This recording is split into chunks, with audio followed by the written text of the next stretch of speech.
Hello student इस video lecture में हम लोग डिस्कस करेंगे एनडीए के प्रीवियस ईयर क्वेश्चन और साल आपका होगा 2025 इसी साल का। और चैप्टर होगा आपका बाइनोमियल थ्योरम, मतलब बाइनोमियल थ्योरम के साल 2025 में जो एनडीए 1 और एनडीए 2 में जो क्वेश्चन पूछा हुआ है उसका हम लोग डिस्कस कर लेंगे। ठीक है, तो बाइनोमियल थ्योरम में 2 से 4 क्वेश्चन पूछा जाता है।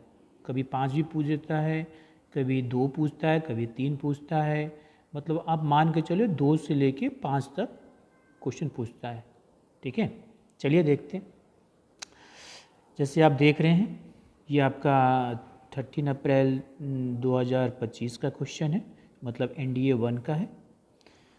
क्या बोल रहा है ये, what is the number of rational terms in the expansion of. ये हमारा एक बाइनोमियल है, बाइनोमियल एक्सपेंशन। और इसमें हमें देखना है कि नंबर ऑफ रेशनल टर्म क्या होगा। मतलब इसको हम जब एक्सपेंड करेंगे तो कौन कौन से टर्म जो होगा वो रेशनल में आएगा। ठीक है, अगर इंटीजर भी आएगा तो वो भी, जितने भी इंटीजर होते हैं सभी रेशनल होते हैं। ठीक है, तो वही हमें देखना है। चलिए देखिए इस क्वेश्चन का सलूशन कैसे करेंगे। तो जब भी हमें रेशनल टर्म या इंटीजर टर्म निकालना हो तो हम इस तरह के क्वेश्चन को जनरल टर्म से करते हैं। ठीक है ना, तो जैसे हम जानते हैं कि a प्लस बी के पावर अगर n हो तो इसका जनरल टर्म क्या निकालते हैं, r प्लस वंथ टर्म, मतलब T r plus one r plus oneth term निकालते हैं। तो ये कितना होता है, n C r a to power n minus r और b टू पावर r होता है। ठीक है, अब इसके लिए हम क्या कर लेंगे, इसके लिए हम T r plus one term निकाल लेंगे, मतलब r प्लस वन टर्म हम निकाल लेंगे। एक के स्थान पर क्या है, √3 है, और b के स्थान पर कितना है, 5 पावर 1/4 है, और n की जगह पर कितना है, 12 है। चलिए तो ये हो जाएगा 12 सी आर, और ये आपका हो गया √3 के पावर कितना हो जाएगा, 12 माइनस आर, और 5 पावर 1/4, और इसका पावर कितना हो जाएगा, आर।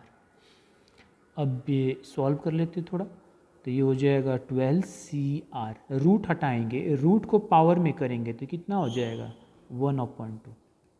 ये जो रूट जब पावर में आता है वो रेशनल में आ जाता है। 1/2 क्यूब रूट होगा तो 1/3, फोर्थ रूट होगा तो 1/4, इस तरह से हो जाता है। तो ये कितना हो जाएगा यहाँ पर, तो ये हो जाएगा 3, और ये 1/2, और इसका पावर हो गया 12 माइनस आर। इसको सॉल्व करेंगे तो कितना आएगा, ये आपका हो जाएगा 12 माइनस r/2 इसके पावर। ये 5 का पावर कितना हो गया, r/4। अब चलिए ये हम जनरल टर्म निकाल लिए, मतलब कि first term, second term, third term, r की वैल्यू यहाँ पर रखते जाओ। r इक्वल टू 0 रखेंगे तो first term, r equal to 1 रखेंगे तो second term, r equal to 2 रखेंगे तो थर्ड टर्म, निकलते जाएगा। मतलब ये r पर ही हमें पता चल सकता है कि r के वैल्यू से ही पता चल सकता है कि ये हमारा जो टर्म होगा वो रेशनल होगा या इरेशनल होगा।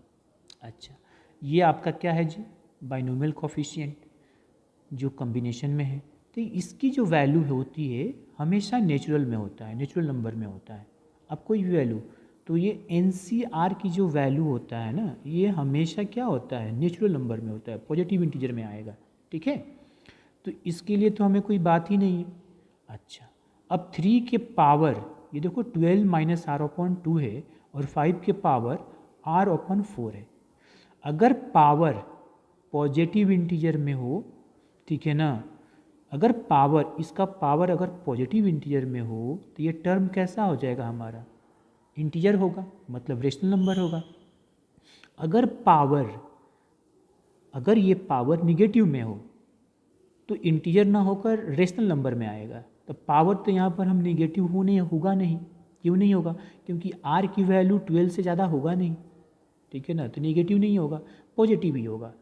तब अब पावर जो पॉजिटिव होगा तो या तो पॉजिटिव इंटीजर होगा या तो पॉजिटिव रेशनल में होगा, मतलब फ्रैक्शन में होगा। तो अगर फ्रैक्शन में जब आ गया पावर तो वो इरेशनल में आएगा, तब टर्म हमारा इरेशनल में हो जाएगा। कैसे, पावर अगर मान लो कि 1/2 आया 3 कैसे, तो ये कितना हो गया, ये √3 इरेशनल नंबर हो गया। और ये पावर मान लो कि ऐसे आ जाएगा 3/2, तो ये भी क्या ऐसे हो जाएगा √3, तो ये भी क्या हो जाएगा ये 3√3, ये भी हमारा इरेशनल हो जाएगा। अच्छा, इसका पावर मान लीजिए कि 5 के पावर 1/4 आ गया, तो ये हो जाएगा 4/5, ये भी इरेशनल हो गया। मतलब पावर, इन दोनों का पावर क्या आना चाहिए इंटीजर आना चाहिए, पॉजिटिव इंटीजर आना चाहिए।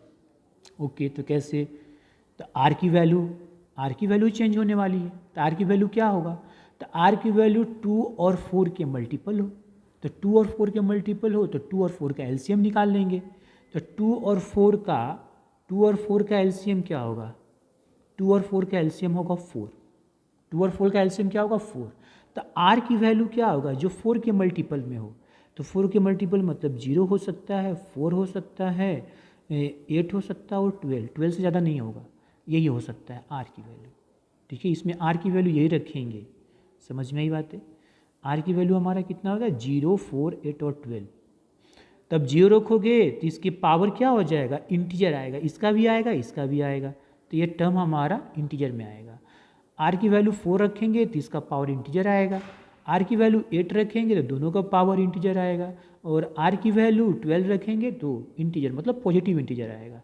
तो ये टर्म हमारा कैसा होगा इंटीजर। तो सभी इंटीजर तो रेशनल नंबर होते ही हैं, तो रेशनल होगा। तो कितने टर्म पूछ रहा है, तो ये कितने वैल्यू है 1, 2, 3, 4, तो 4 टर्म जो होगा इसका ये आंसर होगा। मतलब हमारा नंबर ऑफ रेशनल टर्म्स कितने होंगे, तो 4 होंगे। ओके, चलिए अब नेक्स्ट क्वेश्चन करते हैं। ये देखिए, ये आपका क्वेश्चन है, ये आपका क्वेश्चन, ये भी 2000 अप्रैल में पूछा है, NDA 1 में पूछा हुआ है, बाइनोमियल का है। क्या बोल रहा है, if the sum of binomial coefficients in the expansion of x plus y के पावर n इज 256, मतलब इस एक्सपेंशन के जितने भी बाइनोमियल कोफिशिएंट का समय इतना है, तो बोल रहा है ग्रेटेस्ट बाइनोमियल कोफिशिएंट क्या होगा। अब देखो, ग्रेटेस्ट बाइनोमियल कोफिशिएंट ग्रेटेस्ट जो होता है वो मिडिल टर्म होता है, मिडिल टर्म का जो कोफिशिएंट होगा बाइनोमियल कोफिशिएंट वही हमारा ग्रेटेस्ट बाइनोमियल कोफिशिएंट होता है। एक चीज़ हम लिख लेते हैं यहाँ पर कि ग्रेटेस्ट बाइनोमियल कोफिशिएंट क्या होता है, तो binomial coefficient of binomial coefficient of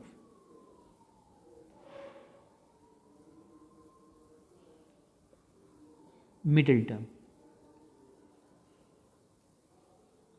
middle term का जो बाइनोमियल कोएफिशिएंट होगा वही हमारा ग्रेटेस्ट बाइनोमियल कोएफिशिएंट होता है। इसका मतलब हमें क्या करना है, चलिए हमें पहले n निकालना पड़ेगा, इसी n से पता होगा ना कि उसके मिडिल टर्म क्या होगा, 1 होगा कि 2 होगा। अगर n हमारा इवन आएगा तो नंबर ऑफ टर्म ऑड होगा, तो मिडिल टर्म 1 होगा। अगर n हमारा ऑड होगा तो नंबर ऑफ टर्म इवन होगा, तो मिडिल टर्म 2 होगा।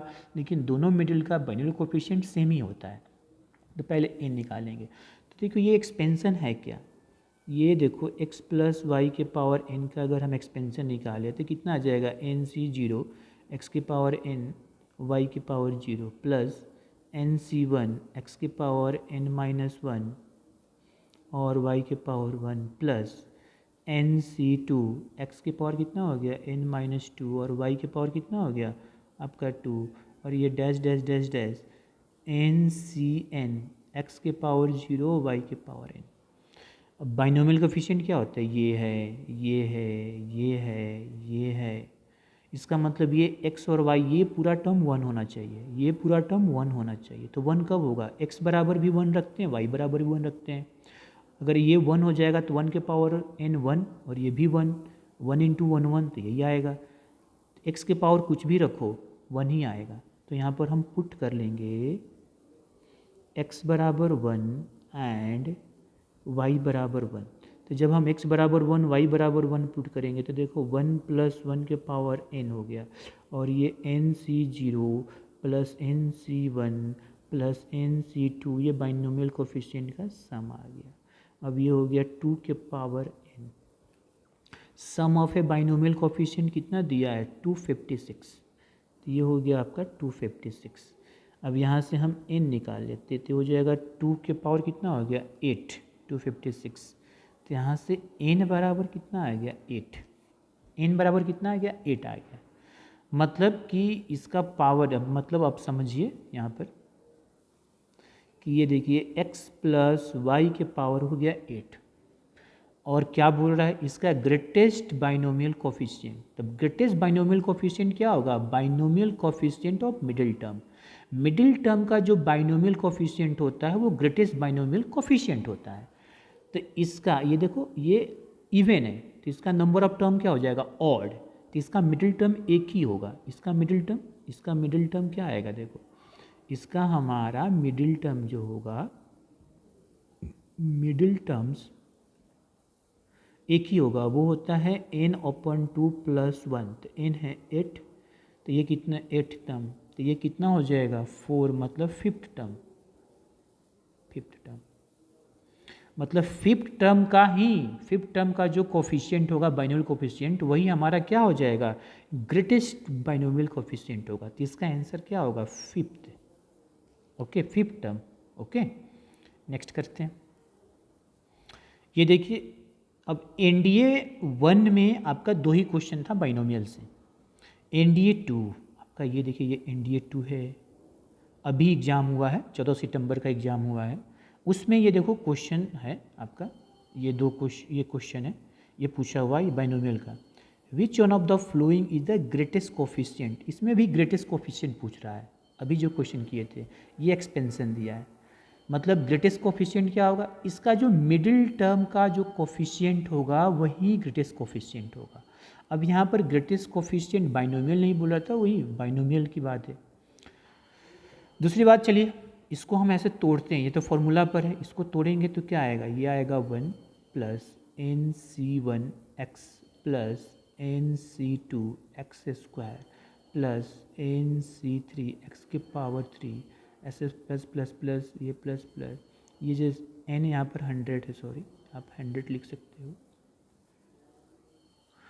तो ये हो जाएगा 100C 99 x⁻99 अब प्लस 100C 100 x⁻100।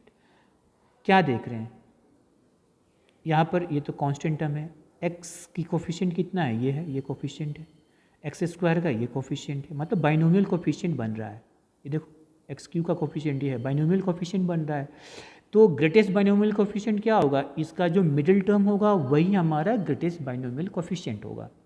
अब इसका मिडिल टर्म क्या होगा, चलिए इसका मिडिल टर्म देखो, ये 1 + x⁻100, ये हमारा n क्या है, n इवन है, तो नंबर ऑफ टर्म हो जाता है n + 1, तो 100 + 1 101। तो अगर n इवन है तो नंबर ऑफ टर्म हमारा n + 1 मतलब 101 हो गया, तो नंबर ऑफ टर्म हमारा ऑड हो जाएगा, तो मिडिल टर्म इसका कितना होगा, एक ही होगा। मिडिल टर्म हमारा एक ही होगा, वो कितना होगा n/2 + 1, मतलब 100/2 + 1 मतलब 51th टर्म। 51 टर्म हमारा क्या होगा, मिडिल टर्म होगा। और हमारा बाइनोमियल ग्रेटेस्ट बाइनोमियल कोफिशिएंट जो होता है, ग्रेटेस्ट बाइनोमियल कोफिशिएंट होता है वो मिडिल टर्म ही होता है। तो ये टर्म हम निकाल लेते हैं पहले। तो देखो T51 कैसे निकालेंगे, T50 + 1 इस फार्मूला से, ये देखो TR + 1 वाला से, तो कितना हो जाएगा यहाँ पर NCR a⁻n - r और b⁻r। अब देखो यहाँ पर 1 है, तो ये 1 रखोगे तो 1 हो जाएगा, b के जगह पर x है, तो ये बन जाता है कितना ऐसे x⁻r। 1 + x के लिए 1 + x के लिए ये हो जाता है। तो अगर हम यहाँ पर 51 टर्म निकालें तो कितना हो जाएगा T50 + 1, r बराबर हमारा 50 हो गया, ये n 100 है, c ये हो गया 50 और x⁻50। चलिए, तो इसका जो कोफिशिएंट हो गया, अब हमारा ग्रेटेस्ट कोफिशिएंट जो होगा, ग्रेटेस्ट कोएफिशिएंट जो होगा वो हमारा मिडिल टर्म का कोफिशिएंट होता है। ठीक है, तो यहाँ पे लिख सकते हैं बाइनोमियल कोफिशिएंट, मतलब यहाँ पे लिखो कोएफिशिएंट ऑफ मिडिल टर्म, और वो कितना है 100C50, 100C50। अच्छा, तो यहाँ पर हम लिख सकते हैं क्या 100C50 ये किसका है जी, x के पावर 50 का कोफिशिएंट, मतलब x के पावर 50 का, ऑप्शन नंबर डी, ये देखो डी होगा। x के पावर 50 का जो कोफिशिएंट होगा वही हमारा ग्रेटेस्ट कोफिशिएंट होगा। अगर टर्म पूछता तो 51 टर्म होता, लेकिन कोफिशिएंट किसका है, x के पावर 50 का। देखो x के पावर 50 का यही मिडिल टर्म है, ठीक है ना, तो ये होता है, ये है, तो यही आंसर होगा। ओके, ये आपका 2025 में अभी पूछा हुआ है। नेक्स्ट क्वेश्चन करते हैं। देखो एक और क्वेश्चन पूछा है 2025 में, ये देखो, ये 2025 में अभी जो एग्जाम हुआ है एनडीए में, सिंपल क्वेश्चन, 5 के पावर 99 को अगर 13 से डिवाइड करेंगे तो रिमाइंडर कितना आएगा। तो कोई भी नंबर किसी से डिवाइड करते हैं तो उसका मल्टीपल होता है, ठीक है ना, मतलब 13 के ये मल्टीपल में होना चाहिए, मतलब ये 599 ये 13 के मल्टीपल में आएगा तो रिमाइंडर 0 होगा। और 13 प्लस यहाँ पर कुछ भी हो, यहाँ पर मान लो कि 1 हो तो रिमाइंडर 1 आएगा, 2 तो रिमाइंडर 2, मतलब यहाँ पर 13 से कम हो मतलब r, और ये r 13 से कम हो तो ये r वाला क्या हो गया, रिमाइंडर हो गया, क्योंकि ये तो 13 से मल्टीप्लाई है लेकिन r 13 से मल्टीप्लाई नहीं है, r 13 से कम है तो ये रिमाइंडर हो गया। इसी फॉर्म में हमें लिखना पड़ेगा। चलिए करते हैं। अब ये 5 है तो 5 के पावर 99 है, तो कैसे करेंगे, तो 5 का स्क्वायर कितना हो गया 25, और 25 को क्या लिख सकते हैं 26 माइनस 1, बाइनोमियल में करेंगे। अच्छा, अब ये 26 13 से डिवाइड है, तो अगर 26 13 से डिवाइड है तो जिसमें 26 होगा वो 13 से डिवाइड होगा। अच्छा, तो ये तो 2 से डिवाइड होगा नहीं, तो ऐसा करते हैं 5 इंटू 5 के पावर 98 कर देते हैं। अब इसको हम लिख देते हैं 5, ये हो जाएगा हमारा 5 का स्क्वायर, ये 49, ठीक है। अब ये हमारा हो गया 5 और ये हो गया हमारा 25 इंटू 49। अब इसको हम बाइनोमियल में तोड़ते हैं तो ये हमारा कितना हो गया, ये हो गया 5, ये 26 माइनस 1 और ये 49। अब देखो ये बाइनोमियल में तोड़ना इसको, ये हो गया आपका a और ये हो गया b। a के पावर मैक्सिमम से मिनिमम होता है और b के पावर मिनिमम से मैक्सिमम होगा।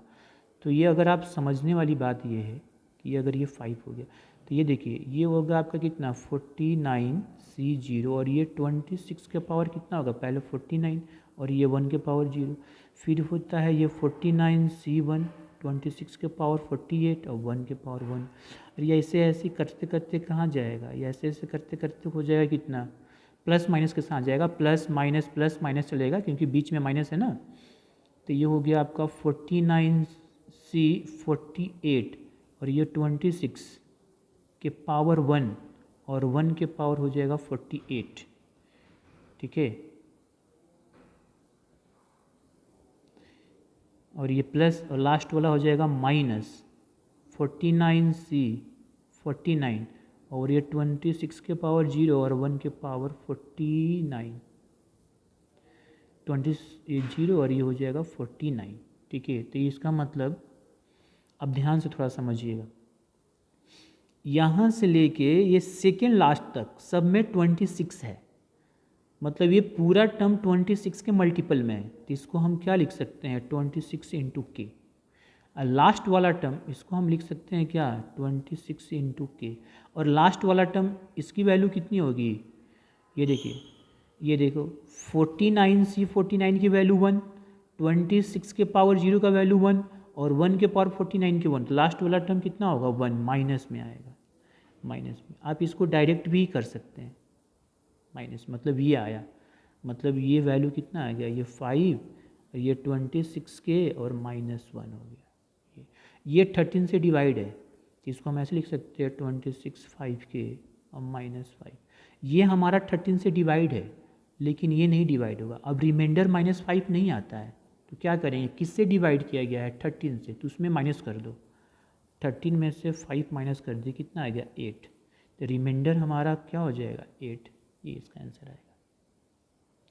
हो गया। तो ये 2 क्वेश्चन था, तो 2025 का जो NDA 1 और NDA 2 में आता है, इसका डिस्कशन हो गया। Okay, thank you.